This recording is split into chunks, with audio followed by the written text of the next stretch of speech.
What's going on, everyone? So, one of the big needs that the Lakers could look to add is obviously a 3-and-D wing. Now, Andrew Wiggins would be kind of the prime candidate, but are the Lakers going to pony up what they need to pony up in order to land an Andrew Wiggins? Probably not. Right? Lakers could use some more just versatility defensively. You look at this roster, and it's like offensively they're going to be fantastic. Right? It's just defensively, what are the question marks? And are they as extreme as it looks? Like I've talked about, I think the lack of defense is overblown a little bit. I think the Lakers are going to be a good defensive team. I don't think they're going to be like, top elite defensive, but I think they'll probably be, in that like 12 to 15 range at worst over the course of the season. They have good defensive pieces. You're going to have a healthy Jared Vanderbilt, right? We've seen LeBron James can buy in and lock in defensively, especially now that you have Luka. Could he maybe kind of focus on that side a little more? DeAndre Ayton has talked about how he wants to be more of a rim protector and shot blocker. You have obviously adding in Marcus Smart, right? Like Gabe Vincent, he's gonna have a full year of health and stuff. So this team has defensive pieces, but it would be nice to add another guy or two. Jake LaRavia, he was a B+ rated defender last year. Can he kind of move into like the A category? They asked him, what's the one thing you think you improved most on this offseason? And he said his defense, right? So, Lakers have defensive pieces, but you could use another versatile, switchable, kind of 1 through 5 defensive player. And one guy I wouldn't hate to see the Lakers maybe go look to acquire. I don't know how I'd feel about trading for him straight up, but if you can kind of use him as the consolidation trade, I wouldn't hate going and trying to get Kyle Anderson. Right, so Kyle Anderson is now on the Utah Jazz, and there's a lot of questions about what are they going to do with Kyle Anderson. I don't think that Utah is going to buy him out. One, because Kevin Love wants to be bought out. Two, Kyle Anderson, he makes $9.2 million this year, and he's going to make $9.6 million next year. So are they really going to want to even if he talking 19 million, let's say he takes 2 million less, are they really going to want to pay him out 17 million over the next few years? Probably not, right? So I think if anything, if they were going to buy him out, it would be next off season, right? But if you're the Lakers, maybe you go and grab him this year. He lines up perfectly with kind of the timeline that the Lakers have of preserving cap space, right? He's got contract this year and next year. And next year you'd have $9 million in expiring salary that you could tack on into a big trade or use for a minor trade or whatever, right? But gives you now a 6'9" versatile defender, right? So to me, I wouldn't hate, could you do something like, a Gabe Vincent and a Dalton Connect for a Kyle Anderson, right? To where you're trading Kyle Anderson, but you're also clearing $6 million off your books, right? And now you have the money and you're clearing up a roster spot. So not only are you trading for a Kyle Anderson, but you're trading for a Kyle Anderson plus you're bringing in, Al Horford or something like that. I mean, in a perfect world, we go get Walker Kessler still not against getting Walker Kessler, but point is, maybe you can get somebody in Kyle Anderson, or maybe it's a larger, more broader trade. Maybe you can get Kyle Anderson and another piece. I mean, I'm not trading for a Kevin Love or anything like that, but they have some kind of young guys and players and pieces that can maybe make some sense. So maybe you're looking to maybe expand it on a bigger deal. I've seen a lot of people throw out Lakers should go get Lauri Markkanen.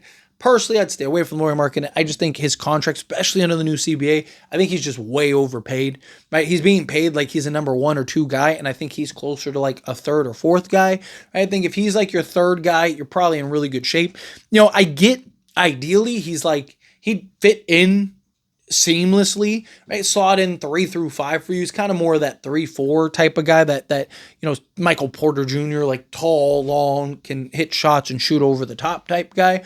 But to me, it's just I just think he's making way too much money. What you'd have to give up to get him anyway, I don't think it's worth it. I'd rather you kind of use your assets and whatnot in other areas, other ways.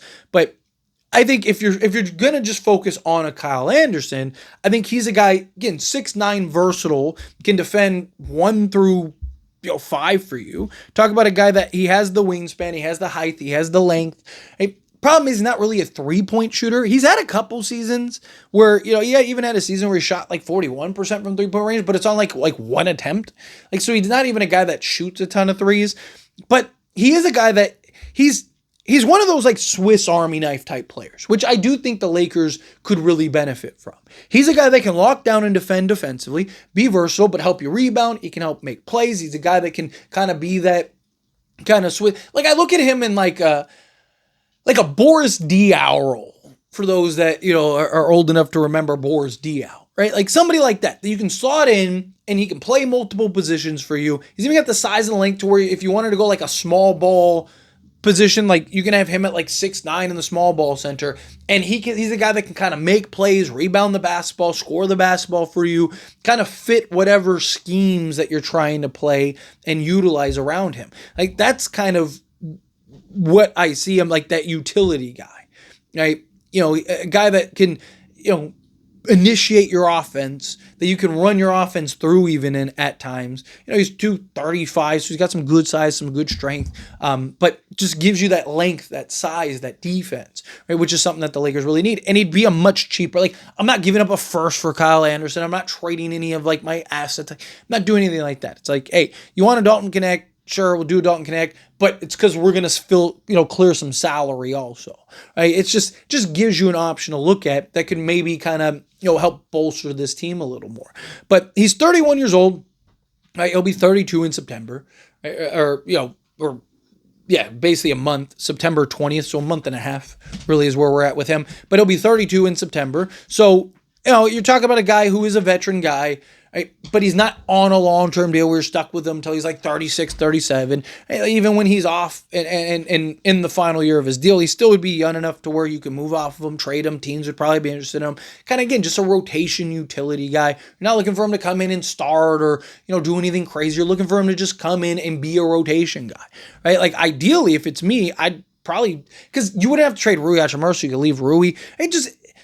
Like, you can make an argument like the backup 4 spot, which honestly I'd probably move Rui to, but like, you could slot him in at the backup 4. Like I said, play him in a small ball 5. You could even have units where maybe you have like Luka Doncic with like a Marcus Smart, a Jared Vanderbilt, a Anderson, and then, like an Ayton or something like that. So you just have like, Kyle Anderson and Jared Vanderbilt as like those long, versatile, switchable wings.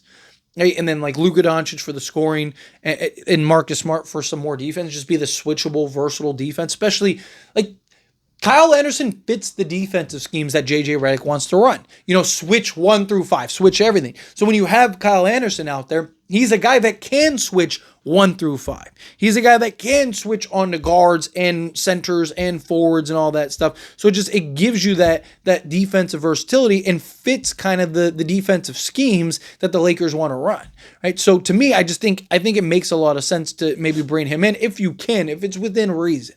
Obviously, you don't want some crazy overpay or anything like that. But let's get into the numbers, right? Let's get into the stats. So last year, between the Golden State Warriors and Miami Heat, he played 61 games, right? He's a guy that plays, which is good.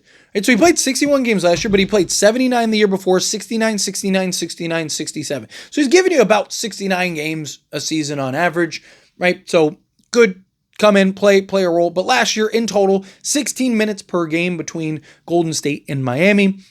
He shot on 5 attempts, 47% from the field, 3-point range. He shot 36% on 1.1 attempps. So again, small sample size. If he's giving you around 36%, I'm fine with that. Like it'd be nice if he was better, right? Like I said, he did have a season where he shot 41% with Minnesota. It was the first year when he came from Memphis to Minnesota, and he shot on 1.5 attempts, 41%.